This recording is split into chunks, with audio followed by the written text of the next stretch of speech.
My next guest is Nick Winter. He was born, did nothing for 18 years, and after college told his friends, George and Scott, dudes, let's not get jobs and instead just start our own business. They went on to found a company called Skritter in 2008, which is a company that teaches people how to read and write in Chinese and Japanese characters. He then used the lessons from creating Skritter and applied it to a new venture in 2013 with the launch of Code Combat, a free-to-use educational gaming company that makes browser-based video games to teach players the fundamentals of computer programming in languages like Python, JavaScript, and more. In the same year, Nick also conducted a wildly ambitious experiment and wrote a book called The Motivation Hacker, while simultaneously attempting 17 other goals, including running a startup, learning how to throw knives, learning to write 3,000 new Chinese words, training to run a 4-hour marathon, learning to skateboard, reading 20 books, skydiving, and more that I don't possibly have time to explain.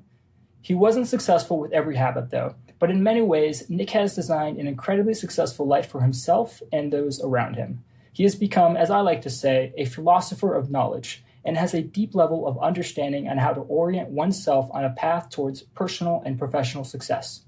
Today, Nick lives in San Francisco with his beautiful wife, Chloe, and 2 young sons, 3-year-old Max and 1-year-old Clark.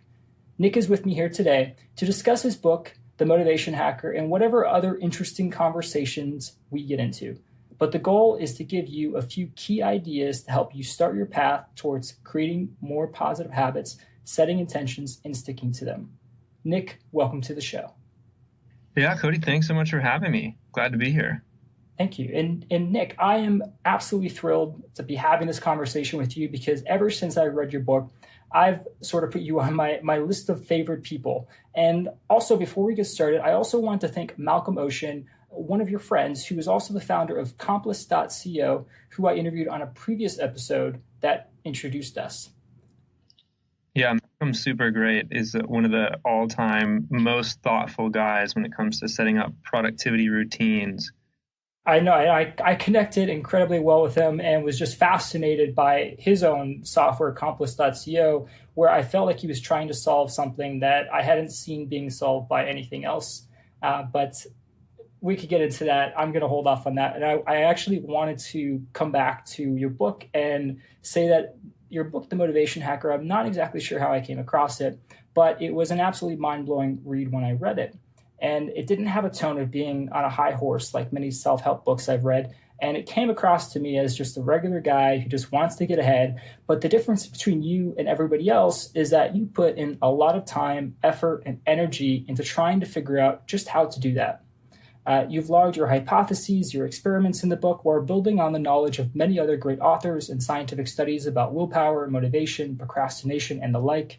Now, even though your book is a few years old, it's honestly one of the best self-help books I've ever read. And I'm honestly curious, what inspired you to write that book?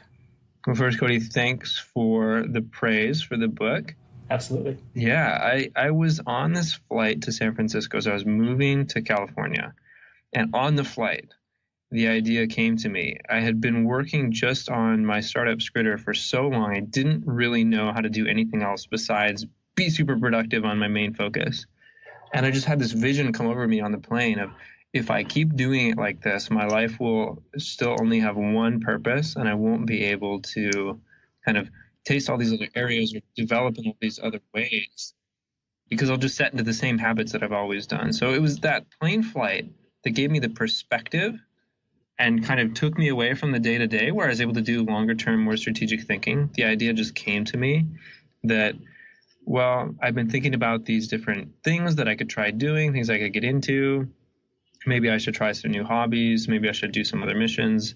And one of these being writing a book, I just thought, well, what if I did all those things at the same time and wrote a book about it and how to get myself to be so productive that I could not have to choose and I could just have all the things I wanted in life at the same time. And that's what was the original drive. Do you think it's possible to be too productive in a sense, though, where you're absolutely obsessing over work and being productive? Because I know that's something I've been through. And I actually wrote a blog post where I referenced productivity porn because I was absolutely so obsessed with reading productivity articles that it actually was taking priority over real work. And in my head, I'm thinking, oh, this is work. I'm learning, right? But then it just became an obsession. Did you ever have that kind of issue? Yeah, well, the first point I'll make to that is that like more productivity is good. Getting more stuff that you want to do done is just good. The problem is if you neglect other things, and you can absolutely be too productive focused on kind of in your main mission, whether that's work or study or reading productivity articles, whatever it is, if you aren't giving enough kind of productive energy to other areas in your life. But my solution to that is always to identify the areas where I'm not spending enough time and focus, and then be more productive in focusing on those areas, even areas where it doesn't normally make sense, like in your romantic relationships. You can absolutely set like productivity goals on that. And people say, well, doesn't it kind of make it a little bit inauthentic if you are setting a goal for like how many dates you go on or how many romantic gestures that you give your significant other? And I would say it's not nearly as big an issue with most people as like the benefit that you would gain from really being mindful about really how much you are putting in versus what you would intend to. So I think that balance comes from being more applying productivity systems to more areas of your life as opposed to only applying them to one area and letting the others slide. And to add on to that, I think a part of importance of setting goals is that we all have these ideas of like, losing weight or something, but the biggest issue we have is that we have that commitment issue where we set an intention, at the beginning of the new year. And then, I think there was a study that showed everybody shows up at the gym for the first few weeks, but then it just dies off like 50% because we lose that motivation. And that's the importance of setting a goal, even if it's, as you say, to like have 10 dates, because likely I've met a lot of people who are lonely and they want to be in a relationship, but they don't have the motivation. But if you set some kind of goal with yourself and then maybe you use a pre-commitment device, which we can talk about later, then that can help kind of push you over that mountain, that obstacle, right? Or that's, as Stephen Pressfield refers to, the resistance. I think most of the resistance is usually coming from people's expectations of failure, or potentially even more importantly, lack of expectations of success. Once you've built a habit and you consistently start doing the thing, then the default prediction for tomorrow is that you'll also consistently start doing the thing. There's no decision about whether to do it or not. There's no fear about whether you failed to do it because you are already doing it. You always have done it. So a lot of things that we do are built on these habits of success. And when you start trying to do a new thing in a new area, especially an area that you're not satisfied with, probably because you haven't been working on it, and that's the gym, fitness, New Year's resolution is like the prime example of this, but there's so many, then your default base rate is that you don't do it. So there's a lot of activation energy, a lot of resistance to doing it. But more than that, you've probably tried some things like this before and failed. So your default prediction is that you'll fail again. And that makes it even harder because every time you go to do the thing, you have to wrestle with kind of the self-doubt that you will achieve the long-term results. And that makes it easier to kind of give up and not put in the short-term effort. Whereas if you knew you were going to succeed in the long term, then you wouldn't even really be thinking about that, and it would just make things much easier. And this is something that in the book I call the expectancy factor in your motivation equation. So that with the New Year's resolution piece, there's so many hacks that you can get into, pre-commitment, success spirals, all these things. But that piece, like a lot of it is aimed at making yourself feel like you will succeed, to take away kind of the decision point of whether to put in the effort or do the time or do the work. And when it comes to feeling like something, I think we have like affirmations, right, that you could listen to, that I am successful, I am happy. But, internally, you still might feel depressed and loathing yourself. So how do you recognize this internal view of, say, you expect to fail, but inside of your head, you might be telling yourself, I'm going to win, I'm going to do it, I'm going to do it. How do you bridge that intent with what you actually embody from a feeling perspective? Well, I think the key is to start small in terms of what you set your goals are. If you do have those kind of feelings of self-doubt, I mean, setting goals where you can definitely put in the input, can make it really easy. For example, not I want to write the next great novel, but like I want to write 1 word per day. Or not like, oh, I definitely want to become fluent in Chinese, or even like I want to put in an hour a day, but it's like, let me just get 5 minutes per day. These kind of things, even if you deep inside are not sure, you have the doubt whether you can do this thing or not, the most important thing is still to show up and find out. And surely you can find somewhere where you can average, 20 minutes a week on your goal. And if you show up, maybe you do more, maybe you get into habit, you can raise the thresholds over time, but you want to start small, where that voice of your inner critic is just so ridiculous. Like if it says, oh, you can't even put 1 minute towards this, you're never going to do it. Like that's just silly, right? Mm-hmm. So you can kind of marry that external image, that hope, that kind of ideal that you want to achieve, and tell people that you're working on that and commit to it externally, but do that in a way where you're definitely able to meet your commitments, both externally and internally. And you can build that confidence in yourself over time until you're ready to take on much more ambitious goals, because some success leads to expectancy of more success. And just to touch on the one aspect that you said about externalizing your goals, I actually just recently read an article that was based on a brand new study this year that seemed to say that if we tell other people our goals, then we're less likely to achieve them. I don't even think it's a new study. Have you heard about that one, where it's actually better to not tell other people what you plan to do? Yeah, there's a lot going back and forth on this. I think Derek Sivers had a piece kind of exploring the nuances of this. People ran with it and took it really out of context. He published a follow-up. At the end of the day, there's pros and cons for doing it. I think if you do it in the right format, the pros certainly outweigh the cons. What you don't want is to tell people in a way that it makes you feel good, like you already have achieved it, because they give you this kind of positive social affirmation. Because I think in their mind, when you tell them that you're going to say run a 5K, then they already view you as somebody who ran a 5K. And so then it makes the goal less, it's like you have less desire to achieve it. It's kind of what I remember saying, interestingly enough. Yeah, and I don't have the science on this. I don't know if anybody has really good science. These kind of studies often fail to replicate or just are not really generalizable past what their tiny experimental sample was. But it does seem that in the case where you want to run a 5K and that's what motivates you, then it's probably more helpful to tell all your friends that you are going to train 3 times a week than that you are going to run a 5K, if that's really what kind of is your hang up, right? Mm-hmm. If training is no problem, but actually showing up for race day is kind of the thing that you're worried you won't do, then yeah, tell your friends that you're going to do the 5K. Have them come watch. Like if you make commitments where you be letting them down if you don't go, what that does is it helps you when the time comes to act, have those commitments that help create a forcing function for you to get the future you to do what present you wants future you to want to do. And that's partly pre-commitment. And I think you even mentioned the story of the Spanish sailor who burns all of his boats so none of his men can retreat.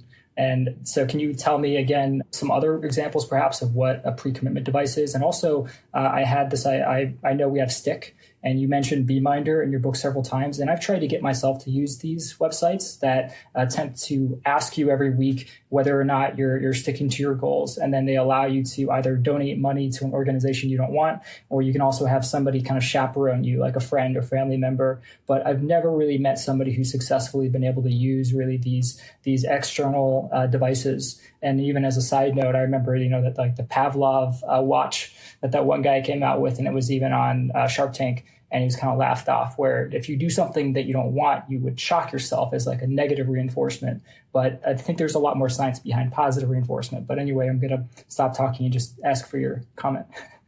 Yeah, Manish's Pavlov was pretty interesting. There's certain habits where negative reinforcement has some sort of like biological thing, especially with electric shock, that can make it sort of effective. But ideally, instead of manually giving yourself the shock, it would happen when you exactly at the time at which you decided to do the aberrant behavior, right?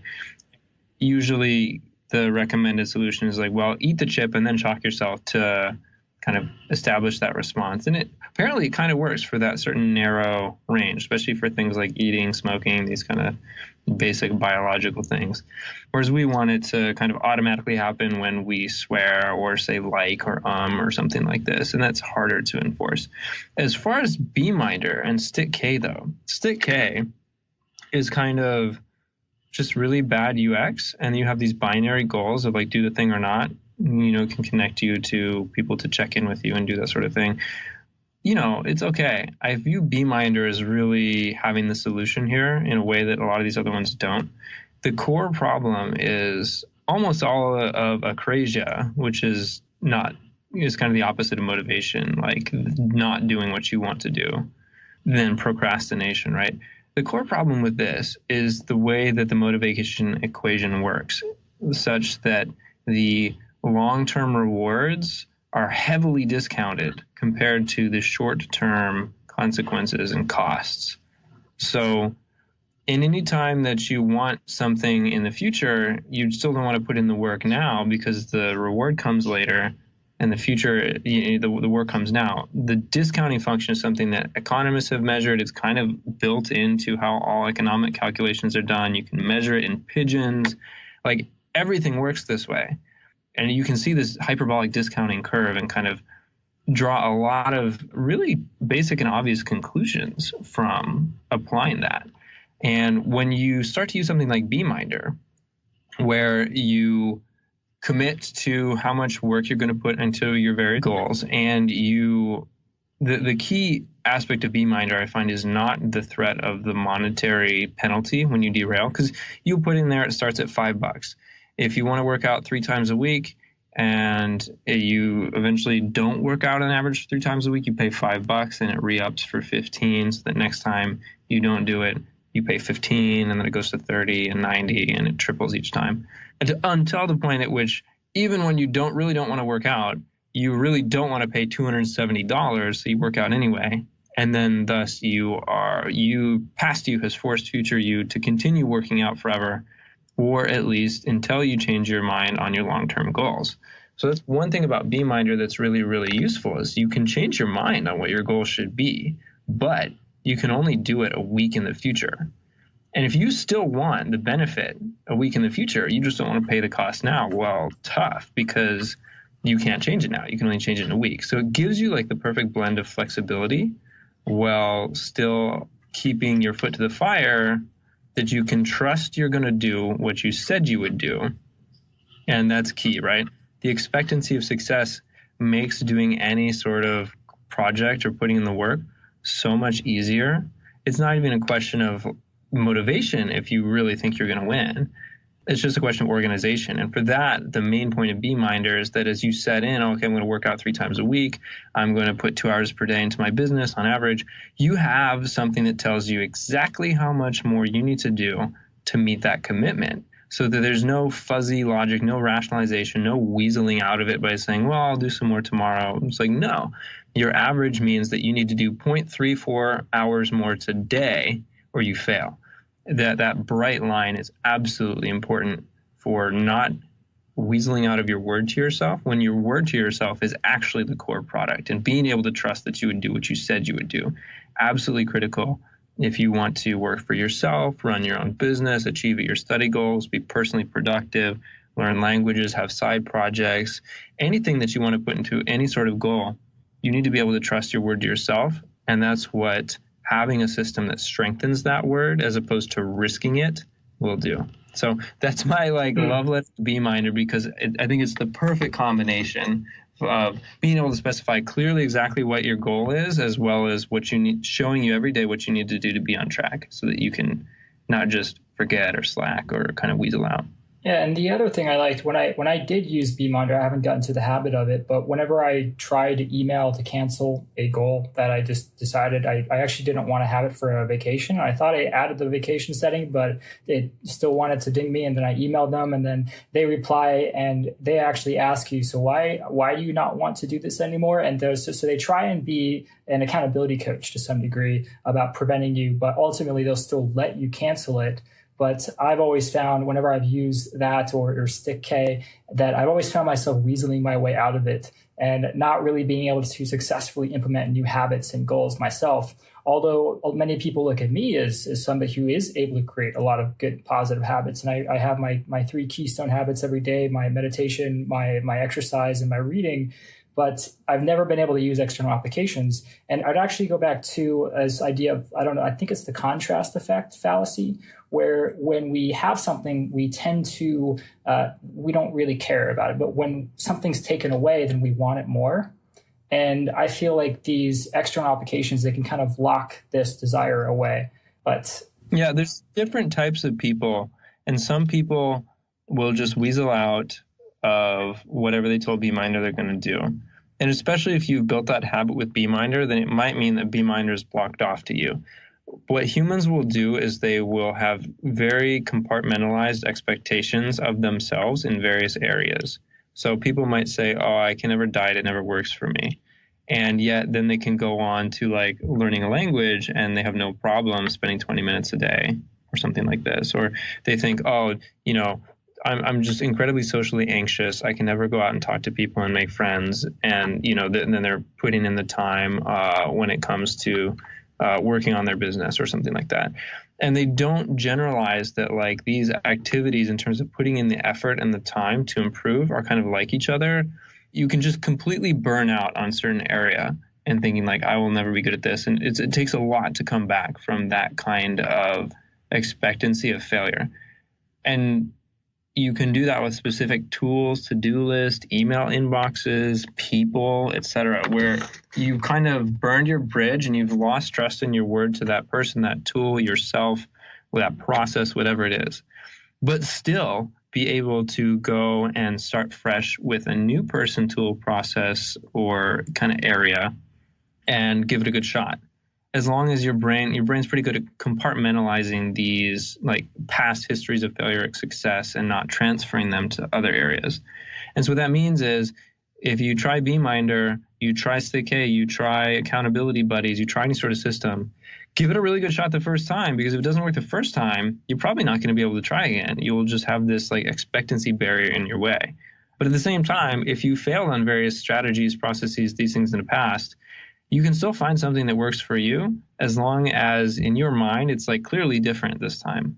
But you should really try as hard as you can to succeed with that, because every time that you fail, it makes it a little bit harder on net to trust your general word to yourself. So if you're looking to try BeMinder, like really try it. If you failed at it a few times in the past, try something else. Mm-hmm. If you're going to weasel out of your commitment to yourself on BeMinder and you know that, then you could try saying adding in a personal accountability coach or something on top of it, or just doing something else. The BeMinder team is really great because, and if you're running your own business, you may know this or have seen this somewhere. It's kind of the Paul Graham recommended approach to early stage startups and businesses. Just do really insanely great customer support. So if you contact the BeMinder team at any time about anything, you will very quickly get a response where they just go out of their way, bend over backwards to help you with your problem, understand your need, etc., in a maximally fair way. And so this is really great for creating dedicated, loyal users, but also understanding their needs. You can't do that once you're super huge, but when you're small and you're just starting with your business, highly recommend it. It's one of the top things that I like about, I digress a little bit, but I just picked up this new mail client, Superhuman. Most efficient, most productive email client in the world by far. Some of the best software I've ever seen. I literally cried. It was so good. And part of the reason that makes it so good is kind of the white glove treatment that they're giving you, like onboarding you, explaining it, any sort of customer support thing. If you're running your own business, taking this kind of approach is so, so powerful. And what's the name of that software? It's called Superhuman. If you go to superhuman.com, it's invite only, but I'm sure we can get some invite network going on. It's made me like twice as productive at email, and I spend a lot of time on email. Keyboard shortcuts for everything, just amazing design, and extremely, extremely good onboarding.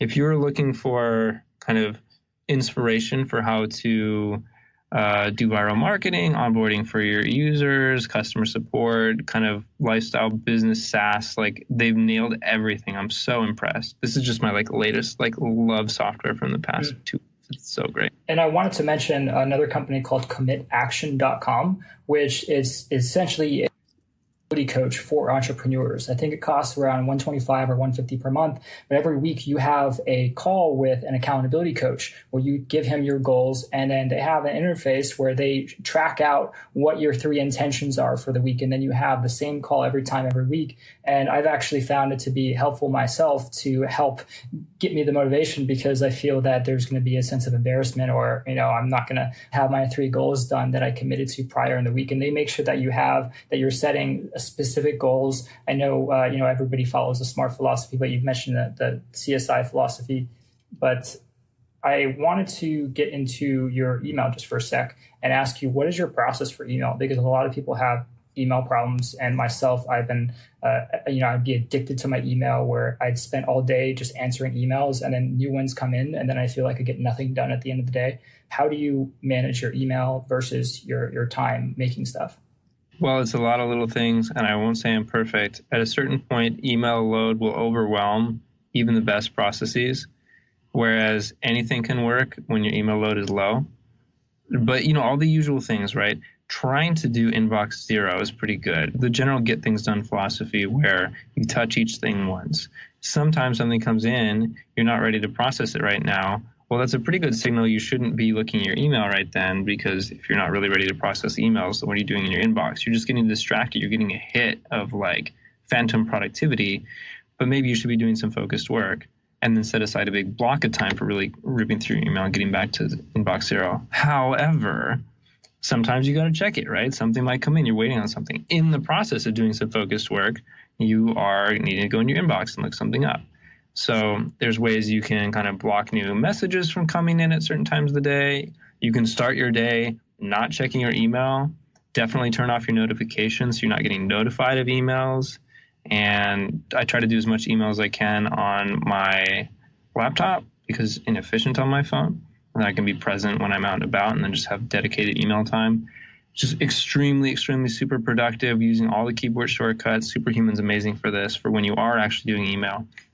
One of the things that Superhuman does that Inbox also did, too bad Inbox is being discontinued, is you've got really good keyboard shortcuts and quick actions for kind of snoozing things or moving things to a separate tab where you don't even see them, and unsubscribing for things, etc. So the goal, you want to get something to the right place where you're going to deal with it and get it out of your main email inbox, where you're kind of triaging new stuff that comes in and doing your work. So there's a lot of little tricks in how that can be set up, and you can do a lot to customize your inbox. What I found the Superhuman team has done is give me a default setup that actually has me checking my email less, spending less time in there, getting more done, ignoring unimportant messages until the right time, just kind of naturally by the way the user interface is designed. And it's a way that I can never get set up in Gmail or Inbox or any of the other things that I tried. But yeah, a lot of little tricks, tips, tactics. You got to put it all together. And sometimes still it isn't even enough if you get a ton of email. So it's a main challenge, honestly. And even when it comes to say, customizing or learning the shortcuts, I've had a thought experiment just thinking about, I remember every time I've seen or I've helped somebody on a computer, I can't recall the amount of times I've seen them say, open up Google Chrome and then type in google.com in the web browser, press enter, and then enter their search query. If people spent any amount of time trying to understand how can I make my workflow more efficient, then just the amount of tiny minutes that they would probably save up over a lifetime, I'm not sure, is that worth it? And at what point can you perhaps do too much of it? Because I found myself obsessing over the preferences or workflow of a software and being actually more interested in configuring the software or finding the right software rather than using it effectively. And I think there's that aspect of when you're being productive, balancing that efficiency of input versus output. Yeah, great point. I used to do the same thing where I would try to finagle every single setting to make my workflow super productive, whether or not I was spending a lot of time in that workflow or there were huge gains to be had. And I think making certain workflows really productive and let me push the limits of kind of how I use the computer and keyboard shortcuts and automation, all that is helpful, but you can certainly take it too far. And when you invest a lot of time creating certain workflows, shortcuts, filters, et cetera, for a certain piece of software, if you ever switch that software, or maybe you're on a different computer that doesn't have it set up, now you're worse than if you'd done nothing, right? Because you don't have any of the things you're used to. And so now I'm in a point where I customize less hard to customize customizations and don't spend as much time on that. But when a tool affords it, I will spend the time to learn that tool. The thing about Superhuman, and I hope more software starts to do this, is that every time you take any action, in the course of doing it, it will show you at the bottom what the keyboard shortcut for that action is. And there's keyboard shortcuts for everything. And even in their onboarding, they send a 30-day drip. On day 20 or something, you get like a little mini game, which is just keyboard shortcut practice, which is like super like 80s retro Space Invaders themed. It's like so hilarious. But then it makes you better at the keyboard shortcuts for that software, right? Mm-hmm. So I don't know. I spent maybe like 20 minutes over the course of the last few weeks, like explicitly learning about keyboard shortcuts, but I'm using them all the freaking time. So like there's ways that the tools can make it really easy to learn and customize and create good workflows, and there are ways that tools can get in your way, and most tools will still get in your way. And if you ever switch the tools, all that time is gone. What would you consider, Matt Mullenweg from WordPress, he took the time to learn the alternative keyboard layout. I forgot the name that's supposed to be more efficient than the one we have by default. Would you consider learning that? And because that would be a considerable amount of time you'd have to expend in order to change that. What's your view on that? I've tried it. I tried learning Dvorak. I know that other people will go even further and do Colmac and all these other alternative layouts. I personally type so fast that if I were to switch to Dvorak, it would not be so much a typing speed increase as like an ergonomics increase, and which is potentially very helpful for RSI and carpal tunnel and these kind of things. However, when I started having trouble with that early on in my startup productivity hacking career, because I was just working so much, and I started to try to solve that with more ergonomic chairs and keyboards and taking breaks and wearing these wrist guards and all that kind of stuff.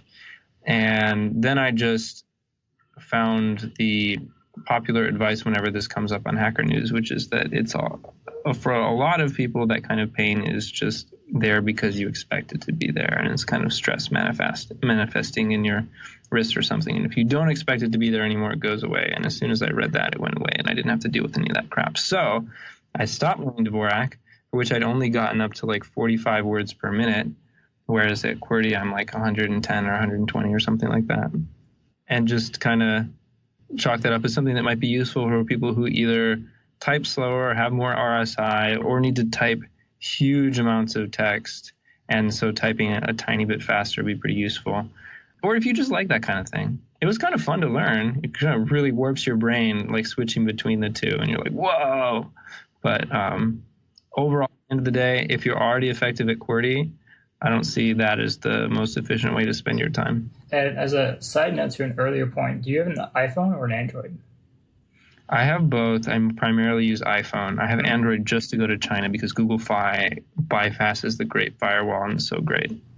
I used to be on Android when that first came out, but I would end up installing a custom ROM and modifying it, and I literally would spend like a whole day modifying my new phone, all for it to have to reload it 6 months later, or I end up spending more time customizing it than actually using it. And then when I got the iPhone, there's a lot less customization, and I find that it just works more often, and I care less about customizing the device rather than just appreciating the fact it just does what I want it to the large majority of the time compared to Android. Just curious if you have any thoughts on that. Yeah, I know people who use really custom Android stuff and makes them super productive. And I know people like myself that take iPhone defaults for most things and spend very little time thinking about their phone. And I think you want to just weigh how much you actually want to do on your phone versus your computer or being present or something like that. For example, my wife, she is pro on her phone. Now, she uses an iPhone, but she'll customize it pretty well. She used to use Android, but I think she prefers the design because she's a designer, so she likes the design on iPhone a little more. But she will spend hours a day on that thing, and she's so much more effective, not just at kind of networking with her friends, but buying things and taking care of business. Like, she'll do anything on her phone that she could do on a computer, and it's not that much slower. So she's pro phone user, whereas me, if I'm on my phone doing something, if it's going to take more than a couple of minutes, if I'm being productive, I just want to get to my computer where I can be even more productive, and I'll wait and I'll do it there. And for that kind of approach, you got to think about where you want to spend your time and attention. My time and attention is not going to be spent optimizing my phone setup. I'm going to be optimizing my actual desktop laptop setup and ignoring kind of all the distracting things that you could be doing with your phone. And speaking of being unproductive, you mentioned earlier a 120-hour work week experiment that you just got finished done with. Can you explain more about that? I set up a thought experiment. I was just like, well, I'm tracking how much work I do. I got my percentile feedback thing going on so that during the day I can motivate myself to do more. This is when I had like one overwhelming priority, because in an early stage startup, you just got to hack and write a lot of code. I was like, well, I could just be more focused on the important work, and so have a lot of goal tracking set up to see how much work I can get done, because that's in the shorter calendar time I put this in, the more competitive we'll be, et cetera. There's just so much to do. So I got more and more productive writing code, and then I thought like, well, okay, how much could I really do? Because it seemed to me that for every hour per day or hour per week that I worked over, 40 hours, I got more than 1 hour's worth of returns out of it, because I would stay in the zone longer. There'd be less context switching. There'd be less kind of weekly overhead of running the business and more time to just get into deep work on projects. And I thought, well, how much could I do in 1 week? If I just I reduced all distractions, I just optimized everything for hacking to the max. And so I set up a time-lapse video, kind of recording my face and the screen to keep me honest. And I kind of optimized my sleep schedule so that I would start at 4 a.m. on Monday, and then I would go and kind of sleep later and later. So I'd only have 6 nights of sleep instead of 7. I would end at 3:59 a.m. on kind of the next Monday, right? And didn't check my email inbox the whole time, didn't get on social media, didn't leave the house, didn't do anything except work on code and eat like pre-prepared meals that I'd cooked, and then sleep. It sounds like you were in flow. I was in flow the entire time, and it was super interesting because the other thing I did was I measured my happiness, energy, and health stats on a 1 to 10 scale randomly every few hours throughout the experiment. And it was the happiest week that I've ever recorded in, many, many years of tracking this sort of thing, because it's so much fun to be in flow. Could you do that every week? I couldn't, because it was so much work that first I had to prep for it. So the previous week I didn't get as much done because I was like getting on the right sleep schedule and making meals, et cetera, and putting out all the fires that I wouldn't have to pay attention in email for a week. And then next week I just crashed. I needed to sleep. So 120 was too much to do every week, but I estimate that I got like somewhere around 4.5 real weeks worth of work in that 1 week, just because I got more and more productive, maybe even more. And I wrote some really, really, just a huge amount of code that ended up being really good stuff. So I don't think it's like overall good to work that much. It's just impossible physically to work that much. But to find a balance where you can take care of your maintenance and then you can get into flow and eliminate all distractions, that's something that kind of a few readers have taken up, and they call it the Maniac Weeks. And so you can say, all right, I just need to push whatever my project is forward. They'll do a Maniac weekend. They'll do a whole week. They'll clear out every possible distraction, get into flow on their main thing, and make a huge amount of progress. People use this on writing their dissertations. They'll use it on working on their startups, whatever they want to do. It's especially good for coding. And I think you also have a higher degree of motivation. You're able to obtain that longer because you're making progress more quickly on a goal. In the past, I had this idea of like, let me build multiple businesses at once, and that each week I'll subdivide my time. And I just had no motivation to do any of it because I didn't feel like I was making progress. And so I think that's such a big piece of the puzzle. Yeah. I mean, like, how much more motivation you get when instead of like, I'll move a little bit closer to shipping this thing, which I'll do next quarter, to like, I'm just going to go all day and all the next day, and I'm going to have this entire new huge feature done. Like, I'll see it tomorrow. Or, there's this huge bug backlog. I forget exactly the numbers. I had hundreds of bugs in the backlog. And the last couple of days I just fixed bugs. I fixed like 150 bugs or something like that. And I was like, all right, bug backlog gone. Skoosh, right? I was like so psyched. You just get on a roll. But I can't do that anymore because now I have a wife and kids that we would not be meritably okay to disappear for a week and just hack that. I'm curious on that note, I'm sure you're a fan of Elon Musk, and recently he was in the news for being noted for sleeping at work and even having to take Ambien to go to sleep. It seemed like, in some ways, I think it humanizes Elon, that, he's somebody just like us. And, I know that he has a family and kids. I'm curious, what's your thoughts about that? Or why do you think he's at that level? Would you ever foresee yourself having to stay in the office, sleeping at night and spending less time with your family? Would you ever consider that?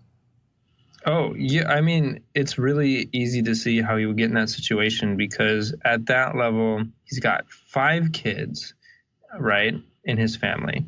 And he can choose to spend his time with them, or he can choose to spend his time kind of putting out some fire or pushing forward on some business of his that he thinks is going to ultimately guarantee the survival of the human race in the case of catastrophic existential risk. Mm-hmm. And so something comes up and he just makes the call that, no, getting a few hours more here in the office to handle whatever this thing is going to be more useful for my goals than going back and see my family and getting enough sleep.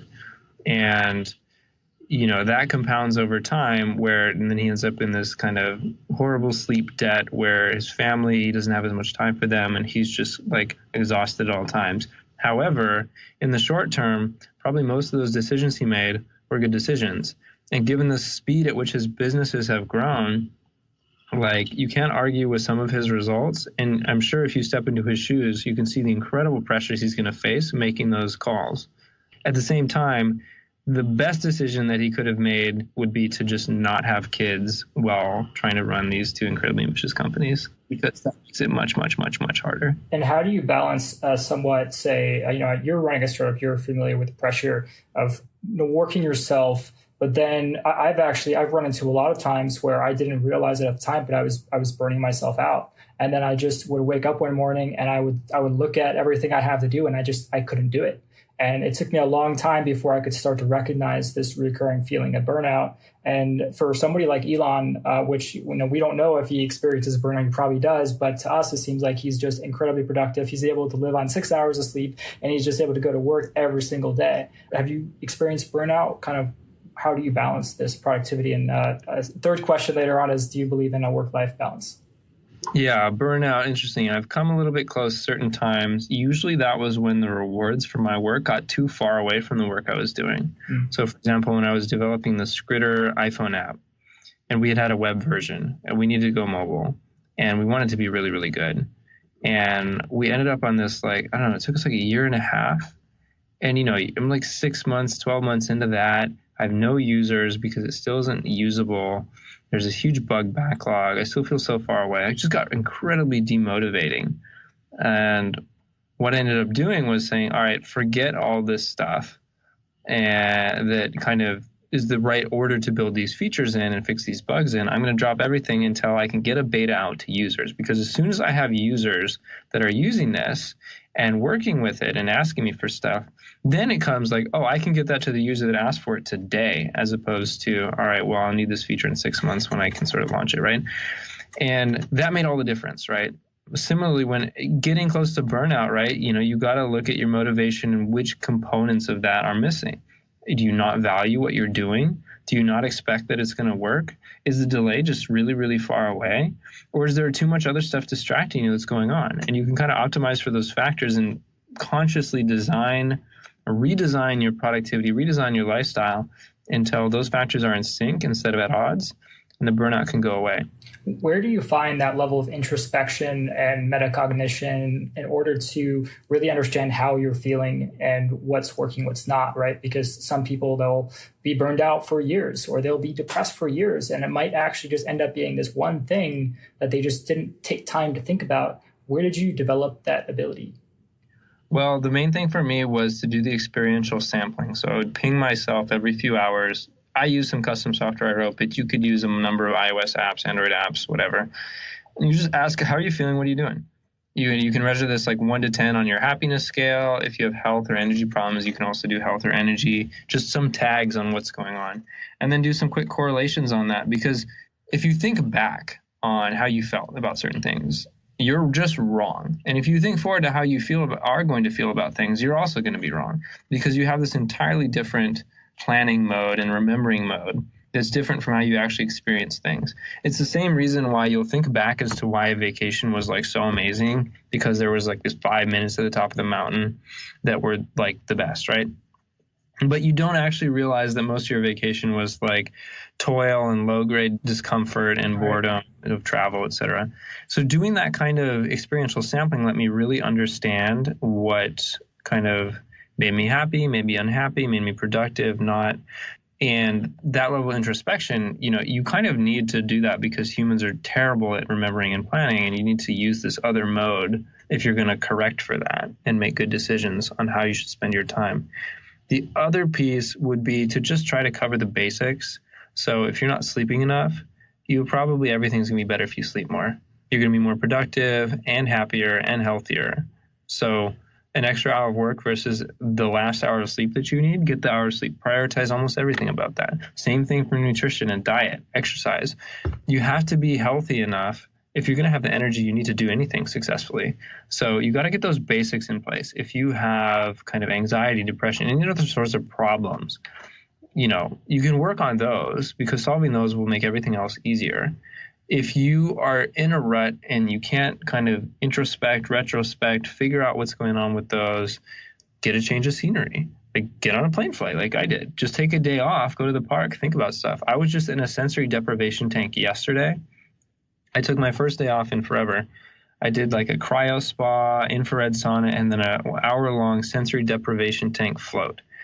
And I was just chilling, trying to relax. And all of a sudden, I came to a huge amount of clarity on like several important philosophical life decisions while just sitting there, because it took that hour of not having anything else intrude to just let my brain think about that, and it came to clarity. And I think people who have a meditation habit maybe are way ahead of me on this. I've just never been able to develop one. But just getting yourself in a different setting. If it's too hard, you can even set yourself a concrete goal to make enough time to go and introspect, right? You don't put that on your calendar, put that in your Beeminder.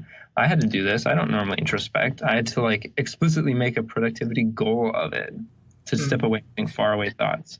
And for those who don't know, a deprivation tank is it's just kind of a box that you sit in, full of lukewarm water. So it's the same temperature as your skin, and there's no light, and you just sit there naked, kind of in this little tank. And it allows you to not have any of these external senses, because we're always processing these external stimuli. And just to have this space, you end up having to retract into your own head.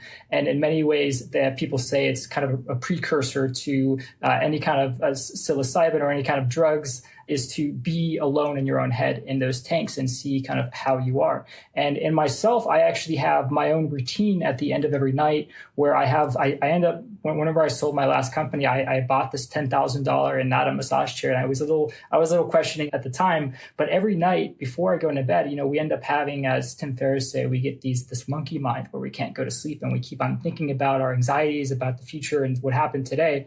And I like to have sort of like, I have my meditation in the morning to clear my head. I'll have this opposite of meditation at the end of the night, where I get in the massage chair and it's a heated blanket, and I have these little things I put over my eyes that I can heat in the microwave, and I put a mitt in my mouth, and I put on lavender. And so I'm sort of invading all my senses, but also depriving it in a way. And I just end up retreating into my own head for that 15 minutes. And at the end of the day, sometimes I have these amazing revelations about something that happened in my life, because I'm actually letting my anxieties out on that chair in that separate location, not on my bed. And then sometimes I don't even remember getting out of the chair into my bed and being able to go to sleep. And so I sort of see this as it's been hugely beneficial for me to have that introspection process at the end of the day, where I'm analyzing kind of what happened, because we always have anxieties and we always think like, oh, we should have done this or we should have done that. But we end up taking that with us into our bed, and then we have insomnia. So definitely for myself, as well as you've seen it, introspection is just incredibly important, because you can make leaps and bounds in terms of what's wrong with your life, instead of just, you get that big picture perspective, instead of just always being down in the rut and focusing on what's in front of you. Exactly. And there's so many ways to do that. There's the sensory deprivation, there's the massage, there's the meditation. You can go on walks, you can go to coffee shops, you can journal, you can do therapy, you can talk it out with a buddy, go on a run. I mean, whatever it is, you can find your groove, some way to think, reflect, and get out of the day-to-day. It's so key. And on that note, I'd like to probably at the end of the podcast here, is there any last words that you want to leave my audience with? Great question. I think one of the things that I see over and over, a lot of people will read my book and they will write to me and say, oh man, that's a really great book. I'm so inspired. I'm going to do all this stuff. And I write back and I say, okay, that's great. Feel free to keep me posted, kind of what motivation missions you're going to go on. What are your goals? And despite having just read the book, people will send me all sorts of stuff where they don't have specific goals yet, or they don't have concrete measurable actions, or they formulate their goals in a way that I can see will make them not succeed because there's no kind of next action, just this sort of stuff. And you can go through all this productivity literature, all this productivity porn as you have it, and there's so many different ways to do it. But you actually have to do it. The default human biases are to kind of not follow through and not kind of commit, and to kind of form goals or habits or something that kind of leave you a way out that is not really taking any of the advice of whatever productivity or goal setting structure you just read about. And maybe it doesn't work, and then you go on to a new one and you try that and you still didn't really commit. And it's a little bit difficult to read these things and then analyze, okay, so SMART goal means, okay, actually this goal isn't times bounded. Okay, this one isn't specific enough. This one isn't measurable. Like, oh, well, I've just read this thing on my 7 habits of highly successful people, and I think this is, and you don't actually follow through and do it quite all the way. And when that happens, then you are kind of depriving yourself at a chance to succeed or a chance to kind of level up your life. You don't need a whole ton of these things. You just need one or maybe a couple, and then to just really follow through and do those.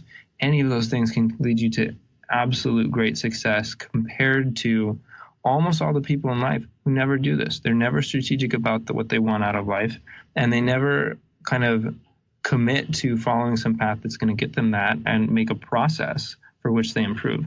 If all you do is that, if you actually follow some process that you cook up that can improve itself and you stick to it, don't fall prey to all the kind of rationalizations and excuses that will try to dissuade you. So much can be accomplished and can be yours. And I see a lot of my readers actually do this, and they do stuff that's totally different from kind of what I do. But they have some sort of process that they're really committing to and following, and they get crazy amounts of stuff done. They're super impressive.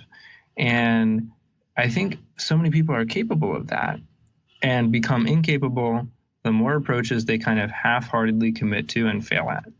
So if you take away anything, what I want you to take away is that the next system that you try, you should go all in as your last chance. And if you do that, whatever system it is, you're probably going to succeed big, beyond anything you can dream of. And if you don't, it's just going to get harder and harder the next time. So that's my challenge to you.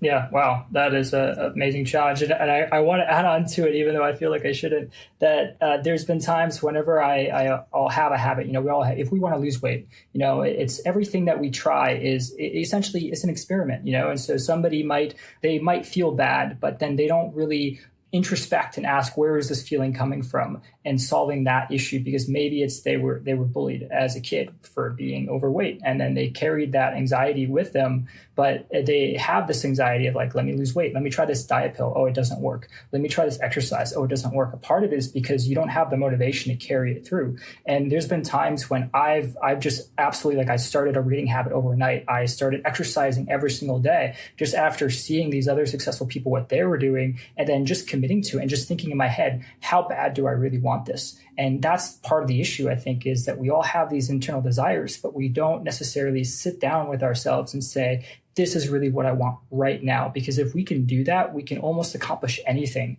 And that's what I see lack, is that commitment and that intent. And even thinking about the feelings and where is this idea of that desire coming from? True. But Nick, we could talk for hours, but I'll end it there. Thank you again for joining me on this podcast. I've had an amazing conversation with you. And where can people go to follow more or listen to more of your content? Thanks, Cody. It's been a great conversation. If you want to check out my stuff, just go to nickwinter.net. And if you want to get in touch, my email's on that page. Let's jam. Okay, great. Nick, thanks for being here. Thanks for having me. Hey guys, this is Cody again. I hope you enjoyed that episode of MindHack, and if you're interested in getting more MindHack-worthy stuff straight to your inbox, then you might consider signing up for my weekly newsletter. It often contains links to new episodes, blog posts, and other interesting finds I found on the interweb in the past week. It pretty much focuses around productivity and efficiency. So if that's your thing, then be sure to visit my website at codymclain.com. That's MCLAIN.com to sign up. Also, if there are any interesting websites, companies, books, blog posts, quotes, or anything else that was mentioned in this episode, you can find it all and more by visiting the official website for the MindHack Show at mindhack.com. And as always, if you have any feedback, good or bad, I want to hear it. Send me a tweet, email, or what have you on either of my websites, as my goal with this show is to give you the maximum value in the shortest amount of time. That's all for now, guys. Thanks again for listening, and I'll catch you guys again soon.